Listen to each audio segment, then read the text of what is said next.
Hey, what's up everybody? It's Matt, and we have a game of war on this castle. And the first thing I love doing on War on Castle is cooking a grenade and throwing it right in this window right here. Unfortunately, I did not get any awesome triple kills this time.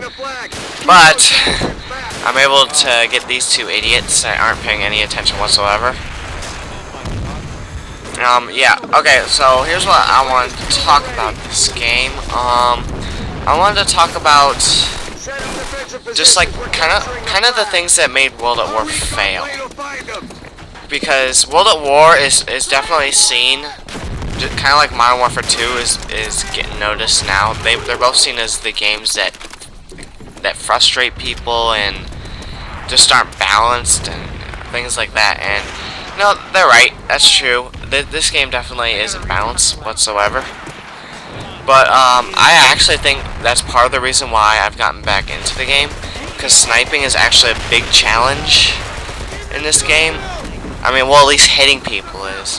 One thing I didn't mention last video that I should have mentioned is there's one thing that actually makes sniping easier in World at War than Modern Warfare 2, and that's the maps.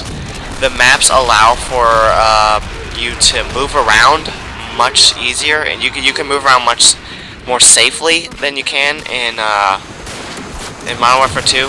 Oh, look at that! That was a triple fail right there. But like what I mean by that is, like, if you play a map like Airfield, you can run around with the sniper the entire game and still play a really good game. And that's because the maps allow you to do that when you snipe. You can't do that in Modern Warfare 2 because all assault rifles can kill people across the map pretty easily. But in World at War, you can move around the map, and I think that's a pretty good addition. That's why I love World at War maps. In Modern Warfare 2, there weren't any maps that I really looked forward to playing. But in World at War, there are a few maps I just loved, and I just couldn't wait to play again. A couple of those maps were Courtyard, even though that's a really small map. I love it. It's really balanced, and it's like the best domination map in my opinion. Hangar is another really good map. You won't be able to get even in the hangar without me putting up a good fight. I dominate the hangar. Nightfire is one of the map pack maps. I love that map. Airfield's a great map. For some reason though, I don't like the tank maps. I think tanks in general are just stupid. Treyarch didn't. I just don't think tanks were necessary in a Call of Duty game. I think they should just leave them out. Don't bring them back. If anything, tanks should be a kill streak, not just a thing that anybody can use. It should be a kill streak. For Black Ops, maybe. I'd actually probably say no, but I mean, if they do bring back tanks, it should be in the form of a kill streak, not for anybody to use. And one of the reasons why tanks were really gay and annoying was those people that finally got smart when they used tanks. So like, let's say you're playing war on CeeLo, or what's the other big map? Downfall. People will just stay back at a far range from any of the enemy team and just shoot tank shells across the map.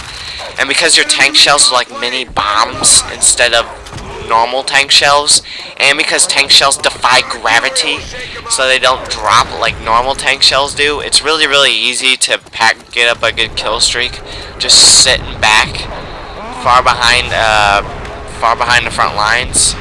And that was just really gay. I mean, there's not much you can do about it except maybe launch a few bazookas, but we all know that bazookas aren't very good at killing tanks. Satchel charges are much better, but if a tank's way behind enemy lines, you're not going to be able to get a satchel charge to it. And that's what people were doing with tanks, and that's what made the game pretty gay. And most of these people actually that use tanks like this, I call them the kill-death ratio whores, because that's all they do. That they sit in the back of their tanks, and they do that, I think, just to get their kill-death ratio high. These are the people with like 3 kill-death, 4 kill-death, and you would think like, oh, these guys must be really good. No, they just play in the most cheap way possible to get their whatever, their kill death up. Oh, this is a pretty nice streak right here. Missed a few shots, but it's like one of the quickest artilleries I've ever gotten. There it is. Oh, wait. I thought that was my artillery. Never mind. Oh, there it is. I think I dropped some guy in the last hand. Anyways, yeah, I call them the kill death whores. And these kill death whores, they wouldn't only use tanks. Like in those levels without tanks, they'd be using MP40 jug steady aim. They were those people that just piss me off so much because they are perfectly capable of using any other gun and playing well, but they choose to use the most overpowered gun just so they can get a higher kill death. That's what pisses me off about some people in this game. In Modern Warfare 2, you do kind of see the same thing, but I don't think it's as bad actually in Modern Warfare 2. I don't see the major kill death ratio whores in Modern Warfare 2. If anything, they're the kill streak whores in Modern Warfare 2. Those people that just camp for kill streaks. And Modern Warfare 2 is such a camping game compared to World at War. If you guys play World at War again, just look at the movement people do. People move all around the place in World at War. There is not much camping. The only camping I could really see a lot of is the snipers, but I mean snipers, a lot of them are supposed to camp. So, oh look at this, this is a fail. Can't kill this guy. Embarrassing. So yeah, there's my rant of the day. Another thing that if you see kill death ratio whores, there were actually some people that were just flat out amazing. And the people that were flat out amazing, they mostly stuck to rifles. They stuck to like the Gewehr and the SVT, and that's because they were really accurate with their guns, and you didn't even have to have a fast trigger finger. If you were super accurate, it's just a 2-shot kill. So people would just rock people with their rifles, and I mean I have respect for those people because those people are the ones actually I think getting their KD up legit. Oh, one thing that has come up recently that's been really annoying are those stupid modded controllers. Modded controllers are everywhere now. I don't know what it is, but oh, look at that. My frickin' 15 kill streak ends by a random sticky grenade. That's awesome. But yeah, anyways, these modded controllers, they just randomly come out in the game recently, and you see them everywhere. Like there was a good day or two that I couldn't even play a single game without finding a modded controller. And there was even one game where the entire enemy team was using a modded controller and Last Stand. So they drop into Last Stand, they have their recoilless pistols, and they just shoot you across the map with their mod. It's retarded. And yeah, another thing about modded controllers is you can actually aim your gun easier with a modded controller, and that's because you can hold a steady aim because you're not constantly pressing the trigger as fast as you can. You just hold down a button. That's how modded controllers work, I'm pretty sure at least. I don't actually have one, but I've been accused of one many times, which is really weird because I personally don't think I have a fast trigger finger. But like in Modern Warfare 2, I'd use the FAL in free-for-all, and I like the FAL because it's a 2-shot kill without stopping power. And like whenever I get a really good game, instantly got accused of a modded controller, and I was the biggest cheater in the world. It was amazing, just because I was kicking their ass, I had a modded controller. But it's really obvious when people are using modded controllers in World at War. All you have to do is watch the kill cam, and if you see a robotic fire rate that's really fast, that's a modded controller.